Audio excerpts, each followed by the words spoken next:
We're discussing the inverse relationship between unemployment and inflation. We were using theory to kind of back into the Phillips curve, which has been described, kind of looking at historical data. And there's, like we said going into this, there's been a lot of debate about the Phillips curve. What we were using was one example to kind of think through, well, what's the logic behind it itself? And so we were saying that the Federal Reserve could take an expansionary monetary policy, one where they would increase the money supply, reducing the interest rates, and as a result we would see some stimulative effects that would be increasing aggregate demand. There would be more consumption, there would be more investment, and that would in the short run increase output, but it would also create some increase in inflation. We know that increase in output, what does that mean? That means that businesses are doing better, individuals are doing better. National, right, the kind of the reverse of looking at this, or kind of another way of looking at real GDP, is that national income is increasing. And so what we would think in all of those cases, that should support unemployment falling. And that's what we're seeing here, is this inverse relationship that when unemployment, things that tend to decrease unemployment also tend to increase the price level or increase inflation, and that's this negative relationship we were seeing here. What we left off by saying is that we would tend towards this long-run aggregate supply, right? We tend towards this natural level of output, and likely, or kind of in the same way, we should tend towards this natural level of unemployment in the economy as well. And I left off by saying, well, we would probably tend back towards this point right here at just a higher level of inflation. What would that look like in the Phillips curve? Well, I just kind of left this last part off, or maybe just kind of assume that we'd have that, but I'm going to draw a dotted line in here to indicate that we would also have a short run. We could have a secondary short run Phillips curve. It's the exact same trade-off between unemployment and inflation rate. The only difference with this curve itself would be that this would be expectations, right? So we would have expectations. I'll put expect, right? Or let me kind of think about another way, a better way of putting that. Here, basically, what we're saying is that we would expect higher rates of inflation, right? So even at higher rates of inflation, we still think that there would be that trade-off between increasing inflation rate and the unemployment rate as well. So the only difference between these two Phillips curves would be kind of expectations. And I'll just mark that there, and I'm going to leave that kind of at that, because the expectations then goes into a kind of longer discussion in the debates about the Phillips curve, and in times in history where we've seen it kind of work as expected, and times in history where we have not seen it work as expected as well. And so I'll kind of leave that there for further discussion. Before we leave this topic, though, what I want to do is look at some historical data on the United States, and so I'm going to bring this down a little bit. As we're doing this, we're looking at kind of three different graphs here. The first two up here are the same data. It's just two different ways of looking at it. What we're looking at is the United States inflation rate and unemployment rate from 1947 through 2013. This is the annual average rate for these years. And what I did was I went out to the Federal Reserve, just grabbed this data, threw it into a spreadsheet, and then I did a little bit of data cleaning so that we could take a look at this in a little easier way. What we want to look at, if I just go back up here for a quick second, what do we know? We should expect that when unemployment increases, inflation is decreasing. When unemployment is decreasing, inflation is increasing, right? We've got this kind of inverse relationship between the two. And down here, what are we actually seeing in the data? Well, we do see periods where that's the case, where unemployment is increasing and inflation is going down, inflation is decreasing, or inflation is increasing and unemployment might be decreasing. And here it's a little messier, right?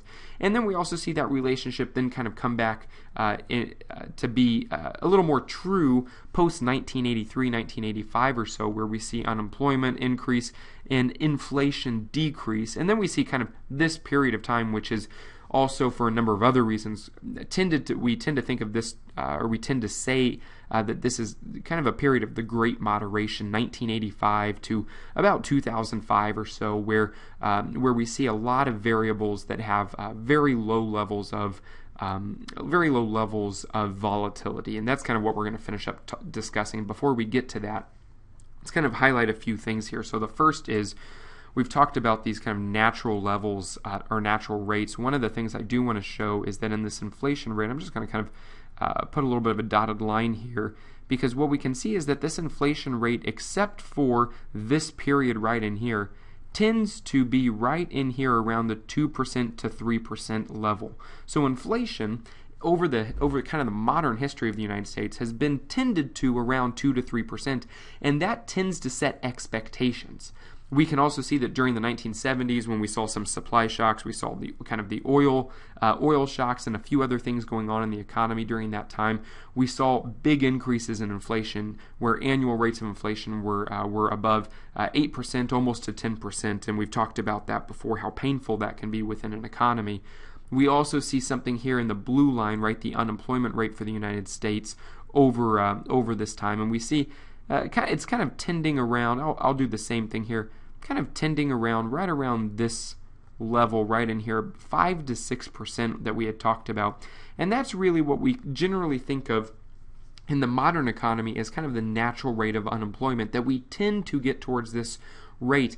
It's hard for it to fall much further below 5 to 6%, or kind of even in the most extreme cases, right, 4%, because there's always going to be some turnover. Even if you like your job, you might have some momentary 1 month where you're unemployed, but where you're switching to a new job or something of that nature. So even when the economy is doing really well, there is some level of unemployment. When the economy is doing poorly, we tend to see much higher levels of unemployment, right, kind of almost up to 10% or so, as we've seen in certain times in history, or in kind of recent history. So we go through that. This chart over here is just another way of looking at this data, and this is kind of the way that we've been looking at the Phillips curve. So I'll write Phillips curve here.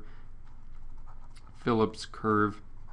Although this isn't specifically the Phillips curve, what we're looking at is the actual data. So this got cut off when I brought it over. What is the x-axis here? Well, this is unemployment. And specifically, this is the unemployment rate for the economy. And we're looking at this annual from 1947 to 2013. And on the y-axis, what is this on the Phillips curve that we're looking at? Well, it's the inflation rate. Inflation rate that we're looking at. And so it's this exact same data, but what is each one of these data points? It's just a scatter plot of every single one of these years. I've marked a few in particular that we can take a look at. So this one in red is 2007. This is 2008. Right here is 2009, 2010, 2011, 2012, and 2013. I didn't list them all out, but I did put them all here back to 1947 so that you can see that we generally do see a lot of variability. And that's one of the things, it's one of the reasons that the Phillips curve is really, that it's a kind of a divisive issue within economics, because there's periods of time where we see it and it holds pretty true. There's other periods of time where we see it and it doesn't seem to hold as true as to what our expectations would be from economic theory. That being said, it looks like there's kind of a few periods in time, 1960s and early 1970s, where we saw kind of what we would think of as a traditional move along the Phillips curve. And again, 2007 to kind of 2013, it's another time where we've kind of seen this a little bit as well. So I'm going to draw a little bit of what we think might be the short run Phillips curve kind of through here. I'm going to write short run kind of right here, and we can think of this as the short run Phillips curve. If we just take a step back and we think about what was going on in the economy, I'm going to draw this out here real quick, and I probably should have done it in a different color, but what do we know? This is real output, right? And then we've got price level. And what do we know about the economy that was going on? Well, we have aggregate demand, right? Aggregate demand, and we've got this upward sloping short run aggregate supply curve, and I'm going to leave off the long run aggregate supply curve for the moment. What do we know happened during this period in economics? Well, we know that for the United States we saw this big decrease in the aggregate demand.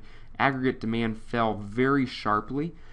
We saw a lot of people losing their jobs. We saw a lot of businesses having trouble. There was a housing bubble that burst, and wealth basically decreased for a lot of individuals. We generally think of the recession 2007-2008 as being this very big decrease in aggregate demand, and that's what moved us kind of from this level to this level. And what did we see? Well, we saw a decrease in output in the economy as well. What do we know? Decrease in output, well, as a result of that, we should see an increase in unemployment. And we did, right? We saw this big increase right here. We saw this big increase in unemployment. And what else did we see? Or what else should we expect to see? Well, this would be telling us that as a result of this fall in aggregate demand, we should see a fall in the price level as well. And we did see a little bit of that here as well. And so that's what I'm trying to visualize. What we're seeing is that we're actually seeing kind of this point, right, this point. What we're seeing is an increase in unemployment, right, and a small kind of decrease in the price level. And that's what we were seeing 2007, 2008, 2009, 2010. And then what happened in the economy? Well, what do we know? And actually, this was happening during the same time, so maybe that's why we weren't seeing as much of a fall in unemployment. But what do we know was also happening? The Federal Reserve, right, in addition to a lot of things that the government was doing on fiscal policy, we'll kind of leave that off to the side. The Federal Reserve increased the money supply, right? What do we know? The money supply, increasing the money supply is going to reduce the interest rates, right? And that we should see a expansion. We should see an increase in aggregate demand, right? This was a stimulative effort to try to increase the aggregate demand. In essence, moving from this to something like this, right? We're trying to get us a little bit closer back towards where we thought that we previously were. Kind of our, and let me mark this in that red color just so we don't confuse ourselves, kind of back to this natural rate of output for the economy. So what are we looking at with this yellow? Well, then what should we expect? Well, that should kind of put us more towards this part where we would see some recovery in output. And as a result of this recovery in output, we should see a decrease in the unemployment rate. And then we were seeing some increase as a result of those expansionary efforts in the price level, or some inflation. And what do we see here? Well, we do see some inflation. Oh, that's a bad color to do that in here. Let me see if I can change that here real quick. Apologize for that. We did see some inflation as well. And then what do we also see? This fall in unemployment, and we do see that kind of this direction as well. We see that in here. This is 2013, 12, and 2011. So that's what we're really starting to see in the economy there, which is a increase in the price levels, but the simultaneously decreasing, kind of moving back towards our long-run Phillips curve, if we think that that's maybe somewhere right around here in the 6% range, right? That we should see more years kind of moving us further and further this direction, closer and closer to kind of this point right here. So we just go through all of that to kind of think through, look at that a little bit of real data that we've got, and think through some of the economic policy and what it would be telling us. The last thing that I want to look at is right down here, and this is one of the things that we look at in economics a lot, which is a volatility index. A volatility index is really, and I'll just mark this here, right? If I can spell this thing, if I can spell this correctly, let me just change that. We've got a volatility index. And what are we really looking at with the volatility index? Well, in this case, it's a 20, what I've done is I've gone out and I've created a 20-month standard deviation of these two curves. I looked at the standard deviation of unemployment, which is here in blue, the change in the unemployment rate, and in red, the inflation rate that we were seeing. And one of the things that I wanted to look at here was, so what should we expect? I mean, one of the things that we tend to see is that when there are big changes, when there are big shocks in the economy, we see changes in the inflation rate and unemployment. So we should see, and this kind of, in essence, these are measured in standard deviation units. The most important thing when you're looking at this is that an increase, right, and kind of an increase in either of these here, and the only reason I changed the axis was so that it was a little bit easier to read. An increase in this number, as we're seeing, would be telling us that it's more volatile, right? That there's bigger changes in the percent change from quarter to quarter. And that's one of the things that I wanted to take a look at, because what we see, and I was kind of talking about this here, we see some different things in the economy, but coming out of World War II, one of the things that we see in the economy is that inflation was falling, kind of the change in the inflation rate is falling. And that would indicate, right, kind of one of the things we've talked about is that we will tend towards some sort of price level, and that price level doesn't particularly matter, but we will then get back towards a kind of natural rate of employment.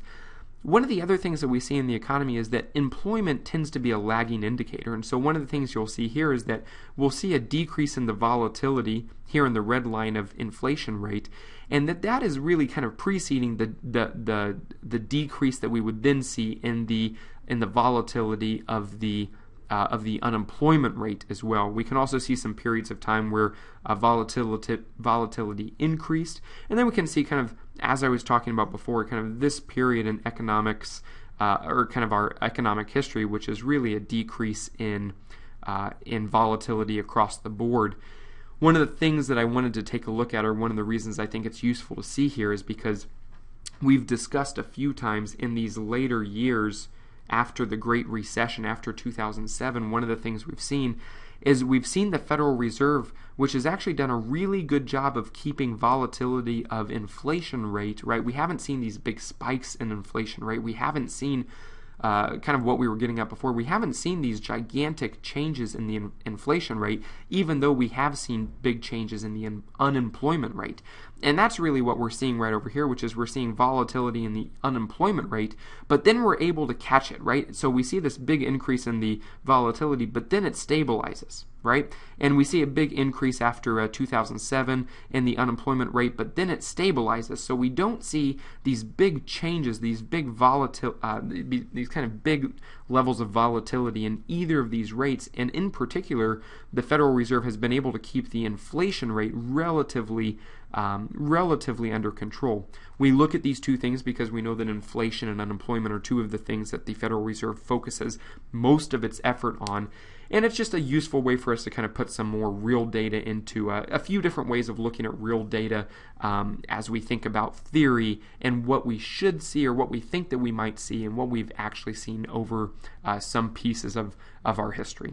Hopefully this was a useful way of thinking about the Phillips curve and thinking about a little bit of economic history as we're looking at this as well.